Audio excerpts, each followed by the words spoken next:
একটা ভিডিও বানাইতে যে কতটা কষ্ট করা লাগে শুধু তারাই জানে যারা ভিডিও ক্রিয়েট করে। থামবি না মানে ক্ষেতের আল কিন দে, ক্ষেতের আল লইন দে, আর তুই কারতা ফাইন দে, এইভাবে যদি মারি কাটো তুই তো আমার একবার সর্বনাশ করে আলাবি। তাড়াতাড়ি থাম, যা দে যা। প্রতিদিনের মতো আজকে আমাদের একটি নতুন ভিডিও শুট হচ্ছে, যে ভিডিওর নাম হলো চাচা ভাতিজার লড়াই। এখানে দেখা যাচ্ছে ভাতিজা চাচার ক্ষেতের আল কাটে কিন্তু ক্ষেতের মাঝে চলে যায়, ওখান থেকে কিন্তু চাচা ও ভাতিজার মাঝে কিন্তু ঝগড়ার সৃষ্টি হয়। এখানে ছিল কিন্তু আকরামও আমার পাট, আমও কিন্তু পাট বলতে লাগলাম, আর কামও কিন্তু বললো আমার বাচ্চা সাইন্দুল কালকের বলা না আজকে আমাক ক, আমি বলে মাটির মাপ জানি না। এরপর আমি চলে আসলাম কিন্তু মাতবারের বাড়িতে। মাতবারের বাড়িতে এসে কিন্তু মাতবারকে ডাকতে লাগলাম। এখানে মাতবারের পাট্টি দেওয়া হয়েছে আরিসে, বসে হুনি তারপরে যাই।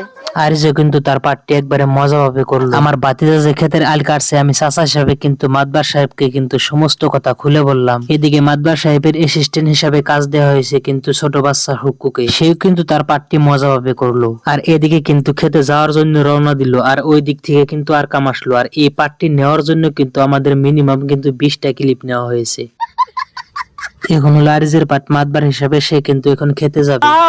আর চলবো মিনিট। তারপর ওখান থেকে শেষ করে কিন্তু মাতবার সাহেবকে সাথে করে নিয়ে কিন্তু আমরা খেতে চলে আসলাম। আর এখানকার কোনো খেতে কিন্তু আমাদের কারো ছিল না, আমরা কিন্তু অনেক দূরে গিয়ে কিন্তু এই শুটিংটা করেছিলাম। আর শুটিং এর মাঝেও কিন্তু আমরা অনেক হাসাহাসি করি। আর এখানে পাট ছিল আরিসের মাতবারের, মাতবার কিন্তু কিভাবে আলের খুঁটি কাটে সেটাই কিন্তু দেখানো হয়েছিল। এরপর একবার রশিটা নিয়ে দিয়ে গেল, আর ওইভাবে কিন্তু ভাতিজাকে আল কাটতে বলা হলো। তারপরও কিন্তু ভাতিজা চাচার ক্ষেতের মাঝ দিয়ে আল কাটা শুরু করলো। তারপরে কিন্তু চাচা ভাতিজাকে 2 থাপড় লাগাই দিল। আমি চাচার বাট করছিলাম, তখনই কিন্তু আমার বাইসতে আমাকে কিন্তু মারা শুরু করলো।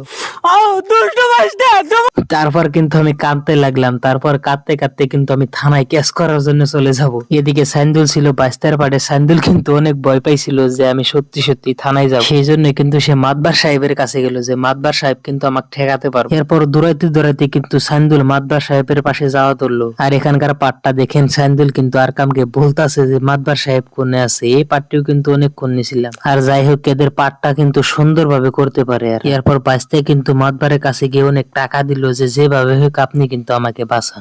এরপর চাচা যে ওই দিকে থানায় কেস করার জন্য যাওয়া শুরু করলো, তখন কিন্তু এই মাতবার ডেকে নিয়ে তাকে বললো, তোমার বাস্তার নামে কেস করো না, বাস্তার নামে কেস করলে তোমাকে বৃদ্ধ বয়সে পাইলা খিলাবো কেরা। আর এদিকে কিন্তু পাটটাই এমনই ছিল যে চাচার কিন্তু কোনো ছেলে মেয়ে নাই। আর এরকম ব্ল্যাকমেল করে কিন্তু মাতবার সাহেব কিন্তু চাচা ও ভাতিজাকে মিলিয়ে দিল। আর বন্ধুরা, এই ভিডিওটা যদি আপনারা ফুল দেখতে চান তাহলে ড্রিম আলিম ইউটিউব চ্যানেল থেকে দেখে আসতে পারেন। ওখানে কিন্তু ভিডিওটি অলরেডি আপলোড করা হয়েছে। আর ভিডিওটির নাম ছিল চাচা ভাতিজার লড়াই।